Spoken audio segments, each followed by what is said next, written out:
Today, the El Cajon Police Department received calls of a man who was, quote, not acting like himself, end of quote. He was walking in traffic, not only endangering himself, but motorists. Two of the officers located him behind a local restaurant in the 800 block of Broadway. This male was described as an adult African male in his 30s wearing a black tank top and blue jeans. The male refused multiple instructions by the first officer on the scene and concealed his hand in his pants pocket. Because this male did not comply with the officer, a second officer arrived on scene. The subject continued to refuse commands. The second responding officer immediately prepared to deploy less lethal electronic control device, which is a taser device, while the first officer covered him. The male subject paced back and forth while the officers tried to talk to him. At one point, the male rapidly drew an object from his front pants pocket, placed both hands together on it, and extended it rapidly towards the officer, taking what appeared to be a shooting stance, putting the object in the officer's face. At this time, one of the officers with the taser discharged his taser in an effort to subdue the subject. Simultaneously, the officer who had the object pointed at him discharged his firearm, striking the male. Officers provided initial first aid on the scene until paramedics arrived and transported the subject to the hospital. With that, I would like to convey my sincerest appreciation to the community of El Cajon for the restraint that they've shown in light of this tragic event. Now is the time for calm. Now is the time to allow the investigation to shed light on this event, and we plan to be open and transparent within the rules of the law. Now is the time for the community to work with us and provide us with any information that is relative to this event. I will add that the two officers that were involved, the one that deployed the taser and the one that fired his weapon, both have over 21 years of service as police officers. I felt it's important in light of some disinformation that was being put out by some of the folks that were out at the scene, that as far as we can tell, were not witnesses to the actual event. And it's important that the facts come out right now. We are investigating facts as we know them. And I implore the community to be patient with us, work with us, look at the facts at hand before making any judgment.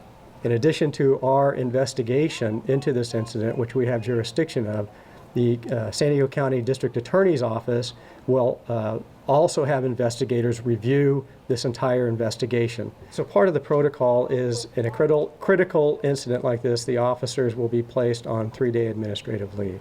We have protocols. We follow state laws when it comes to use of force and reporting. It is protocol whenever there's an officer involved shooting that robbery homicide investigators do conduct the investigation. I trust my investigators. I trust the system. I trust the protocol, the district attorney's office, and the FBI. In light of what you said that's going on nationally, I think it's important that we convey that message. That is part of the process. I mentioned that there will be a review of this, an initial review of this investigation, including the district attorney. The FBI is involved in that as well. They are each independent, and they will review the investigation that we've conducted.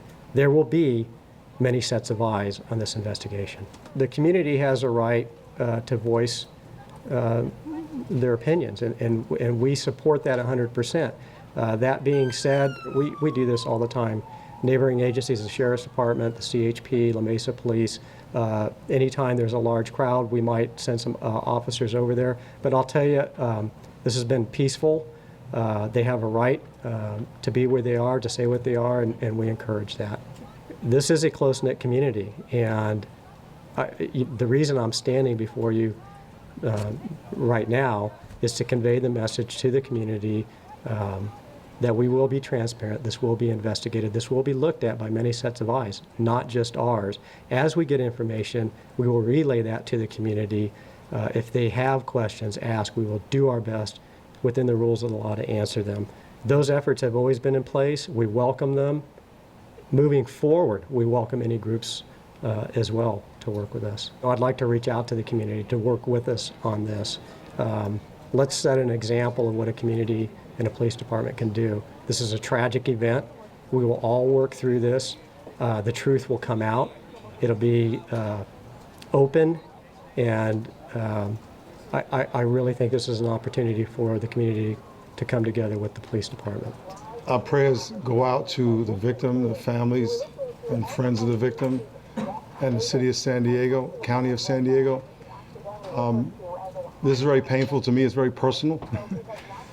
I am a black man and feel the pain on both sides of every time this happens in our country. My father was a police officer. My son's a police officer. We all want the right thing to happen. We always want the truth to come out, but we want it to come out in a peaceful way. And so as a pastor, I'm going to ask all the people watching, no matter what you believe happened, no matter what you think happens, that you pray for our city and our county. That what we see happening around the country, innocent people being shot and protesters being shot, we don't want that to happen here. And so I pray that we would be peaceful and that we would let the process take its place and let the truth come out. We want the truth to come out and the right thing to happen, no matter what that means. But we want to pray that God will be honored in the process and that we all work together to make that happen.